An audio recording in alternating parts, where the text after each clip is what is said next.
but to get Hulk and Thor fighting together, when I was a kid, that was amazing. Right. And much in that style, Mueller has teamed up with Schneiderman, who, oh my God, what Hayden Black had a great tweet earlier this week. Schneiderman does whatever an AG can. Yeah, follow Hayden on Twitter. He's hilarious. And watch his series Goodnight Burbank. Great stuff. Some great people in that too. They're looking into Paul Manafort. A few weeks ago, the FBI raided his home for documents, many of which he had already turned in, but apparently there were some he hadn't. And after seeing Donald Trump give a pardon to racist criminal former Sheriff Joe Arpaio, they realized, well, if he's just handing out the pardons loosey-goosey and he admits on TV to Lester Holt that they fired Comey because of Russia, well, this guy, he's going to give pardons out everywhere. But he can't give pardons for state crimes. Mm-hmm. Hey, A.G. Schneiderman, what do you got on Manafort? Because we got some information. What do you say we work together as law enforcement very seldom does in this country? The GOP is pissed about the Judge Arpaio thing because, dude, we were crucifying Obama. You talked all this stuff, and you turn around. This guy hadn't even went to court yet. I mean, they just hadn't even. I don't even think they had laid down before the judge got hold of it. He had already been convicted, but his sentencing was scheduled for October. Right, and he did. So here it is. You're already pardoning the guy, and they had already convicted him and said, "Hey, what are you doing? What kind of message are you sending?" And that's where the people ought to be up in arms. It's like you keep talking about the Constitution and law and all these different things. Well, I think the reason the Republicans in Congress are upset about this is because, really up until Trump, with a few exceptions here and there in state, races for state office, Republican racism was always something that was understood, but they were pretty good at keeping it, under the carpet. Like, well, yeah, everything, if you connect the dots and put everything together, sure, it looks racist, but there's nothing, blatantly racist happening here. Okay, some guys, getting upset about, memorials to Confederate guys, but really, no, you can't prove that we're racist. Tiki torches and now, are not racist. Right, but that's all post-Trump. Before Trump, they could deny it. Now you got, Nazis, you got Klansmen without their masks. This is... Wait a minute, I thought they said Obama was dividing the country. Yes. Yeah, and Trump just wants us all to come together under the leadership of the master race, apparently. Their thoughts, not mine. for anyone who's just tuning in. But yeah, by pardoning Arpaio, it's... that is just showing, yep, oh no, we aren't hiding the racism anymore. No. We're still, we're not going to embrace David Duke on the public square quite yet. Well, he didn't denounce David Duke either. So, right. The thing I read said that Trump has long been fascinated by Sheriff Joe, as he likes to call him, that he sort of sees him as this American hero and he admires him. And patriot. Yeah, patriot. And that he was personally bothered by the thought of this old man in prison. And I'm like, man, there must be some real projecting. Yeah. Done. Yeah. I mean, it's like he can see it coming, He can't, and it's funny. I read a story that the right-wing press was all over, I think on Thursday, that actual legitimate press didn't really cover. But apparently Obama is going to be the most expensive ex-president. Because he has the most years left to live? Well, partially that, but every ex... See, this is something that I learned. I knew ex-presidents got a pension, and of course they got Secret Service coverage.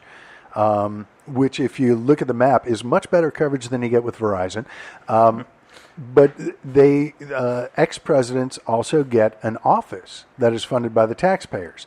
Bill Clinton is the second most expensive ex-president, largely because his office space and President Obama's are in New York City.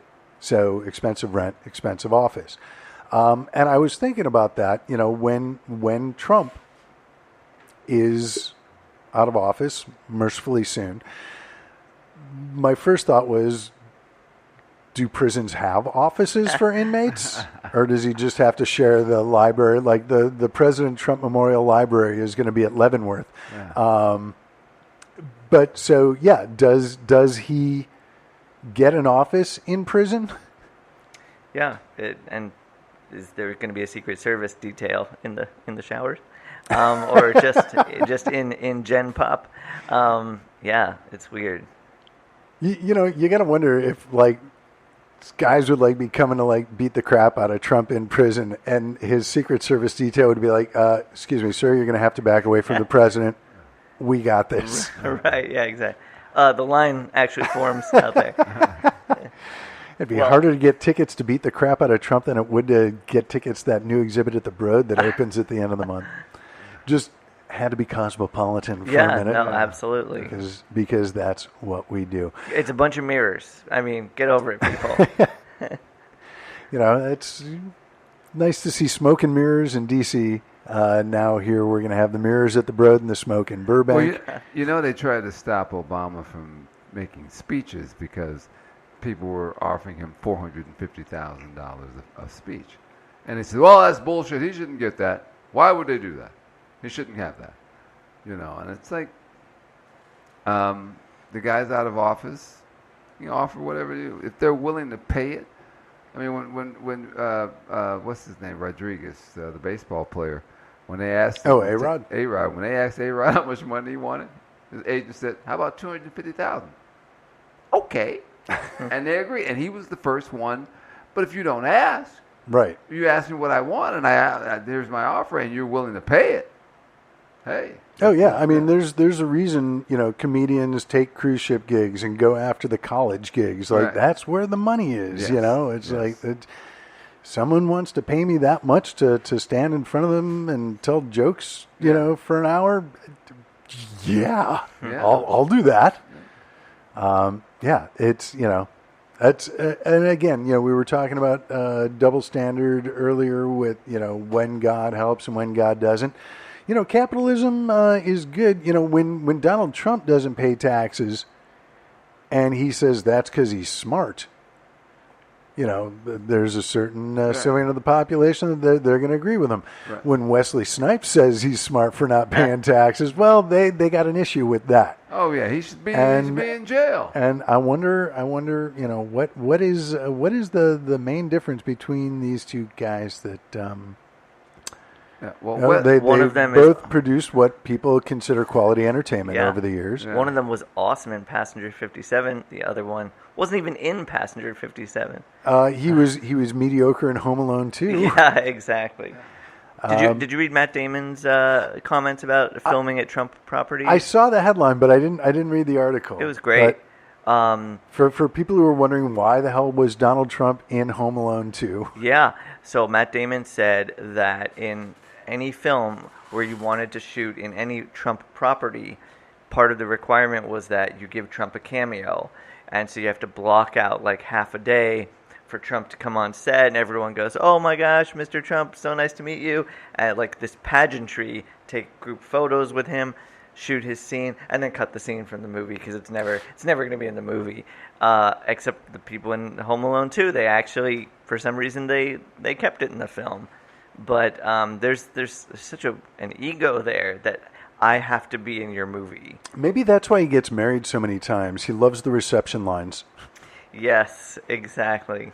Just a thought. Well, and there's so much more to talk about, so little time, and we do have to call it a wrap for this week. But I do want to thank our panelists, Mr. Tymon Shipp. Oh, thank you so much. You can reach me at Tymon Shipp at Twitter. And Shipp, and also the Tymon Shipp at .com. There you go. And also want to thank Josh Greenberg for coming in. Thank you very much, Josh. Oh, thanks for having me. And I guess you can find me at Mr. Josh Greenberg on Twitter or on the Facebook at Josh Greenberg.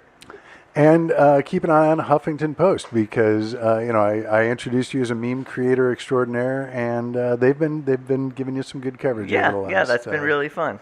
I like doing memes that mock Trump mercilessly. It's and they are quality stuff, and they're hilarious. You're on the old Huff, are you? Yeah, every now and then. Okay. Yeah, someone decides they're not going to make money by giving coverage to the hilarity produced by Mr. Greenberg here. Thank you.